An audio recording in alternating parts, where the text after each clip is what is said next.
আসসালামু আলাইকুম। সাদের মা বলছি, সবাই কেমন আছেন? ভালো আছেন? আমরাও ভালো আছি। বাবুকে একটু বসাই দিছি, সে তার হরিণকে আদর করছে, খেলা করছে। ও বাবা, কি করো? খেলা করছো গাড়ি নিয়ে?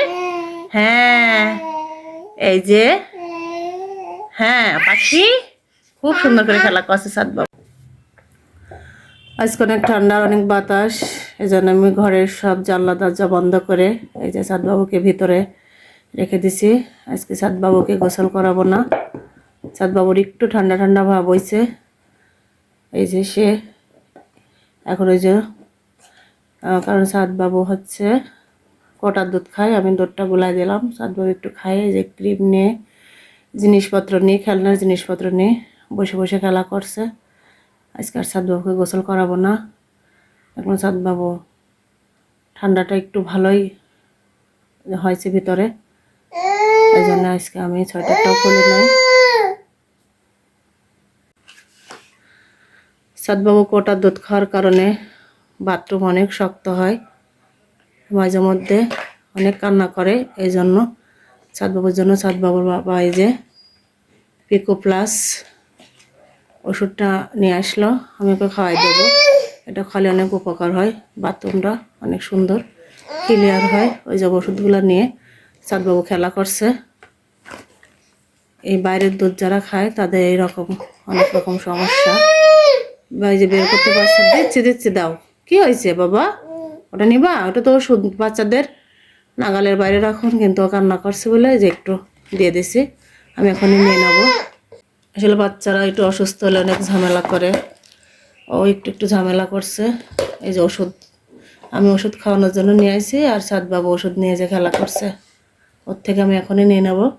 কাঁচের বোতল তো ভেঙে ফেলবে, এই জন্য আমি ওই যে ও প্যাকেটিং করার চেষ্টা করছে, আমি এখনই নিয়ে নেবো ওর থেকে। কারণ ওর ওষুধ খাওয়ানো শেষ হয়ে গেছে। কাঁচের বোতলের ওষুধ পড়ে গেলে সব ভেঙে যাবে, ও তো আর বুঝবে না, ও ফেলে দেবে এখনই। বাবা ফেলে দিও না, ভেঙে যাবে। হ্যাঁ, আর ওষুধের কাভারটা ছিঁড়ছো কেন? ওর মধ্যে যে একটা মানে সব কিছু সুন্দরভাবে কীভাবে খাওয়াতে হবে, কত মাস কত বছর বয়সে বাবুদের জন্য বা বয়স্কদের জন্য, সেই এটা রয়েছে ওখানে, কাগজটা লেখা। ও ওখান থেকে বের করে ঝামেলা করছে। এই যে আমার বড় ছেলে স্কুল থেকে এসে বসলো, এখন আমার কাছে কি কি অভিযোগ আছে সেটা বলবে। বলো। আচ্ছা, আসার সময় রিক্সায় চড়েছি। হ্যাঁ, একটা বাচ্চা, দুইটা বাচ্চা, হ্যাঁ 5 এর মতো পরে সাইকেলে করে আসছে। হ্যাঁ, যাচ্ছে, ওখানে দাঁড়াইছে বীর। ওই রিক্সাওয়ালা আঙ্কেল বলছে যে এই যে একটু সরে দাঁড়াও বাবা, একটু সরে দাঁড়াও বাবা। ও সবসময় বলে আপনি কি করবেন করেন, পরে এরকম করে একটু সইতে বলতে মুখ সামনে কথা বলেন, একদম খাইয়ে দেবো। ওরে বাবা রে, রিক্সা লাগে। এই যে বাবু মনে হয় তোমার থেকে এখন ঝালমুড়ি খাবে, ভাইয়া ঝালমুড়ি নিয়ে আসছে স্কুল থেকে, ও খাওয়ার জন্য যে ঝামেলা করছে, ও জন্য আজ আবার গেছে। কি সান, ওকে এখন দিতে হবে। আচ্ছা ঠিক আছে, আমাকে দাও, বাবুকে একটু খাওয়াই দে। আব্বা, বাবা কোথায়? বাবা আসে নাই? ও, বাবা ডায়াবেটিস হসতে গেছে। আচ্ছা ঠিক আছে। সাত কোথায় যাচ্ছ তুমি? এক পায়ে দুই পায়ে মোজা করে দিয়েছি, ঠান্ডা লাগেছে এমনি। বাবু, সাত বাবুকে তো আজকে গোসল করাবো না, তুমি গোসল করবো না? জি করবো। হ্যাঁ, জি। আজকে খুব কিন্তু ঠান্ডার বাতাস, জ্বর আসছে স্কুলে। ওই তো। নাহলে তাহলে থাক, আজকে হাত মুখটা ধুয়ে নাও সুন্দর করে, আজকে করার দরকার নাই। বাস, জায়গায় যখন কোথাও বেড়ানোর জন্য আমি রেডি হব। বাবু এদিকে আসো, সাতকে একটু দেখো বেটা।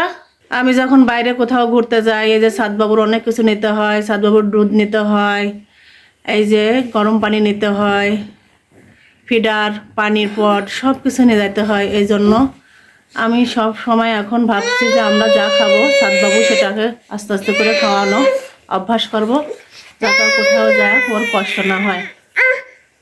আগে ওর ব্যাগটা গোছানো লাগে, দুধ, গরম পানি, তারপরে এই যে যাইতে হয়। এই যে এখন আমি ফ্লোরের মধ্যে কাঁথা পেরে দিছি, কারণ ফ্লোর অনেক ঠান্ডা, বাইরে খুব বাতাস হচ্ছে। আমি সব জানলা দরজা বন্ধ করে এই যে সাদবাবুকে ভিতরে দিছি, খেলনা দিয়ে ও খেলা করছে।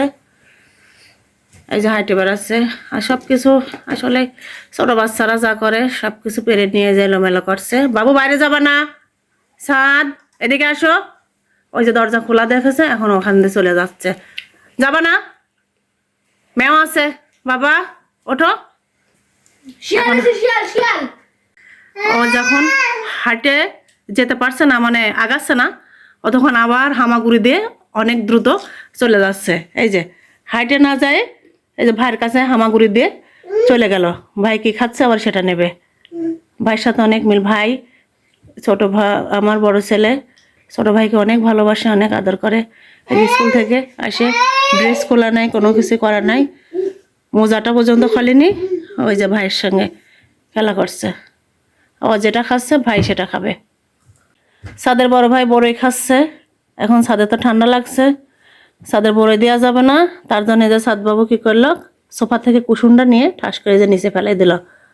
মানে ওর হাতের কাছে যেটা পাচ্ছে ও সেটা নিয়ে ঠাস করে ফেলে দেয়। এই যে ফেলে দিছে। তোলো কুসুম তোলো বাবা। আজ অনেকক্ষণ ভাইকে পাই নাই, সে ভাই পিছে পিছে ঘুরছে। ভাই যেখানে যাচ্ছে এই যে সেও সেখানে যাবে। আসো, যাও এদিকে আসো সাধু। ভাইয়াকে ডাকে। ভাই কই, ভাইয়া কই তোমার? সাদ, যাও ভাইয়ার কাছে যাও। ওটা ভাইয়া কই? ভাইয়া দেখাও, সাদের ভাইয়া কোথায়? কই সাদের ভাইয়া কোথায়? দেখাও, কই ভাইয়া বলো, কোথায়? একদম হ্যাঁ, দেখাও, দেখো ভাইয়া কোথায়, দেখি সাদের ভাইয়া কোথায়। এই যে আসছে হাঁটে হাঁটে, মাশাল্লাহ। এই যে একা একা হাঁটে হাঁটে চলে আসছে। ছোট বাবু, এই তো আমার কাছে আসছে। হ্যাঁ এই তো এসে গেল। ভাইয়া কোথায় তোমার? কি হয়েছে? কি হয়েছে আবার? ছাদের মাথা কই? মাথা, মাথা কোথায় তোমার? মাথা দেখি দেখি, মাথা কোথায়? খুব সুন্দর করে দেখাবে মাথা, সব বোঝে। আমি সব সময় ওকে এটা খেয়াল করি, কারণ সৎবাবুর ওজন অনেক কম ছিল। অনেক টেস্ট করা হয়েছে, অনেক পরীক্ষা করা হয়েছে, অনেক রকম সমস্যা থাকে। এই যে কম ওজনের বাচ্চারা অপরিপক্ক বাচ্চা জন্ম নেয়, এই জন্য ডাক্তার এদের অনেক রকম টেস্ট দেয়, অনেক রকম পরীক্ষা দেয়, অনেক রকম। আমি বেশ ঢাকায় নিয়ে যাই, বেশ কয়টা টেস্ট করা হয়েছে, চোখের টেস্ট। ওই দেখেন সাদবাবু কোথা থেকে আসছে একা একা আইটে, মাশাল্লাহ মাশাল্লাহ। এই যে সাদবাবু অনেক হাঁটাহাঁটি ঘোরাঘুরি করে এসে যে এখনো বসলো। এখন প্রায় দুপুর হয়ে যাচ্ছে। আজকে রান্না করি নাই, শুধু ভাতটাই রান্না করেছি। খাবার এই যে বলি না আমি, যে আমি একটু বাড়তি করে করে রান্না করে রাখি রান্না না করার জন্য, আজকে সেটাই রান্না করা আছে। মুরগির মাংস আর সবজি, সেটা বার করে আজকে গরম করে খাবো। আর লাগলে সবাই লাইক কমেন্ট শেয়ার করবেন, সাদবাবুর পাশে থাকবেন। আল্লাহ হাফেজ।